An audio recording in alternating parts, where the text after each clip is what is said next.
বিষয় হচ্ছে যে আপনি রাজ্য কমিটিতে দীর্ঘদিন কাজ করেছেন, এখনো পর্যন্ত রাজ্যে মানে আমাদের বিজেপির অ্যাক্টিভ মেম্বার হিসেবে কাজ করছেন, কিন্তু আপনারই বিধানসভায় আপনারই এলাকাতে বলা ভালো একজন ব্যক্তি যিনি ভোট দেন জীবিত, শুধু তাই নয় জনসাধারণ ভোট দিয়ে তাকে নির্বাচন করেছে, সেই মানুষটাকে মৃত দেখালো। আবার অন্য একটি ওয়ার্ডেও জানা যাচ্ছে একটি মহিলাকে মৃত দেখিয়েছে। তো তৃণমূল যা সাসপেক্ট করেছিল, যে আশঙ্কা করেছিল, প্রথমত সেটা মিলে গেল। 2 নম্বর, সেই মানুষটাকে যে জনপ্রতিনিধি তাকে নিজেকে এগিয়ে নিয়ে গিয়ে শ্মশানের চুল্লিতে ঢুকে যাচ্ছে। সত্যিই তো বাংলাকে কি বিজেপি চুল্লিতে ঢুকিয়ে দেবে? দেখুন, এসআর হয়ে গেছে মানে যখন হচ্ছে তখন তৃণমূল একটা পাড়ায় পাড়ায় ভোট রক্ষা শিবির হিসাবে একটা শিবির করেছিল, প্রতিটা পাড়াতে করেছিল। তো যে দলের মানে কাউন্সিলর ভোটের লিস্টের নাম মৃত বেরোচ্ছে, তো সেখানে সাধারণ মানুষের ভোটের নাম কি করে রক্ষা করবে, এটাকে ফার্স্ট প্রশ্ন। তো আজকে তাদের একটা বিএলএ ছিল, ভারতীয় জনতা পার্টির একটা ছিল, সিপিএম এর হয়তো একটা ছিল, বা কংগ্রেসের একটা ছিল, বা অন্যান্য রাজনৈতিক দলের একটা ছিল। তো এখানে তাহলে কি তৃণমূলের বিএলএ যে আছে, তো তার কি উনি কি দেখেননি যে ওনার কাউন্সিলরের নামটা মৃতর তালিকা চলে যাচ্ছে? বিএলও রাজ্য সরকারের কর্মচারী, নির্বাচন কমিশন তো আর ওখান থেকে দেখতে আসছেন না। নির্বাচন কমিশন এখানে রাজ্য সরকারের কর্মচারীদের হাতে দিয়েছে প্রতিটা বুথে বিএলও।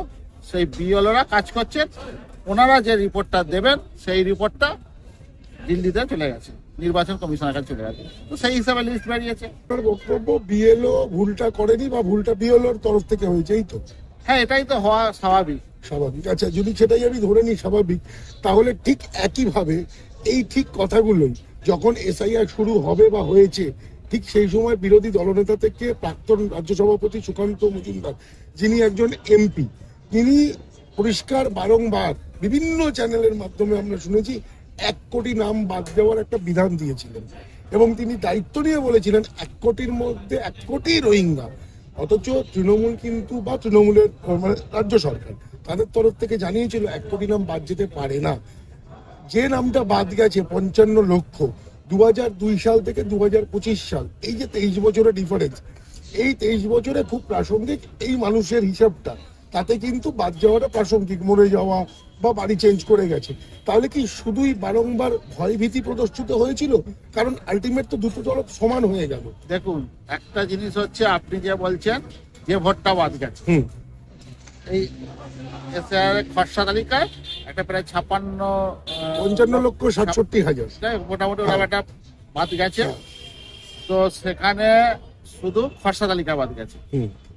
30 লক্ষ লোক হিয়ারিং আছে, এবং ধরুন প্রতিটা বুথ থেকে প্রায় 100টা করে ধরুন, মানে 1 কোটি 30 লক্ষ নাম, যাদের বাবা হয়েছে 10 বছরে, যার যে মা হয়েছে 10 বছরে, ঠাকুরদা হয়েছে 40 বছরে, সেই ভোটার গুলো কিন্তু নির্বাচন কমিশনের কেনারে আছে।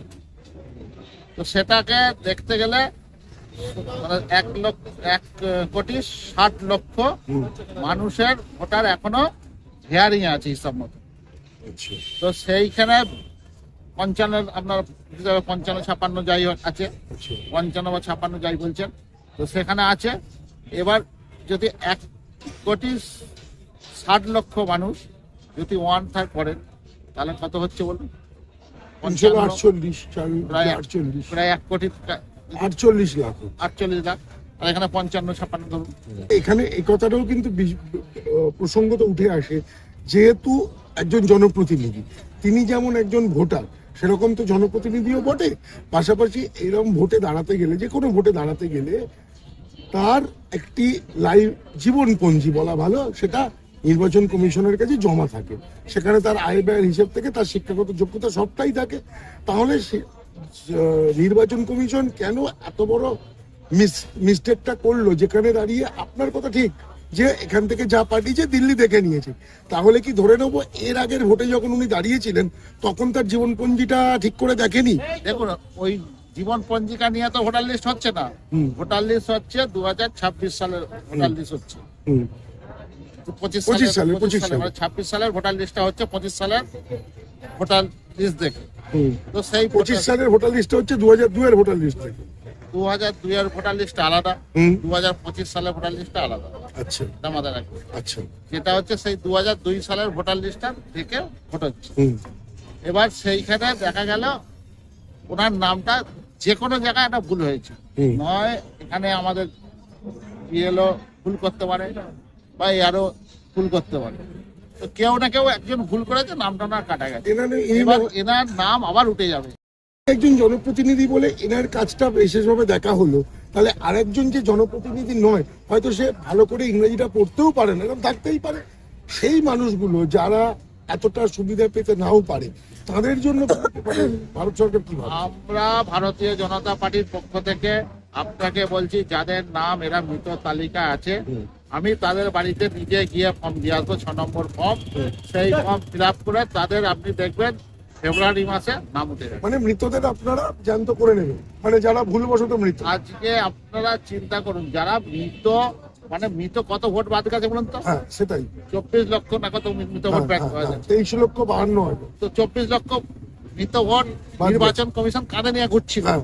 আর এই তিনটে জীবিত লোকের, মানে না না, জীবিত আপনি তো লোকের তিনটে শুধু একটা পৌরসভা ধরে বলছেন, হ্যাঁ। এরকম তিনটে করলে গোটা পশ্চিমবঙ্গে অনেক হবে কিন্তু। 1000 হবে, তো 1000 মৃত ভোটার আছে হয়তো।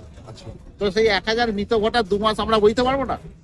জীবিত ভোটারকে মৃত হিসেবে ভোটার লিস্টে বইতে পারবো না? আচ্ছা, শেষ প্রশ্ন, এরকম মৃত ভোটারদের জীবিত করে, মানে তারা জীবিত রয়েছে, কথার পরিপ্রেক্ষিতে মৃত ভোটারকে বিজেপি জীবিত করে লিস্ট ক্লিয়ার করে দিবে, তাহলে যে হিসাবটা এতদিন বিজেপি দিয়ে এসেছে সেই হিসাবটা তো আবার গুলিয়ে যাবে। কোনটা? এই যে 1 কোটি নাম বাদ যাবে, 1 কোটির বেশি নাম বাদ যাবে। আপনি এখনো বলছেন? আমি এখনো বলছি আপনাকে, 1 কোটির বেশি নাম বাদ যাবে। আপনি 14 ফেব্রুয়ারি দেখবেন 1 কোটির বেশি নাম বাদ গেছে।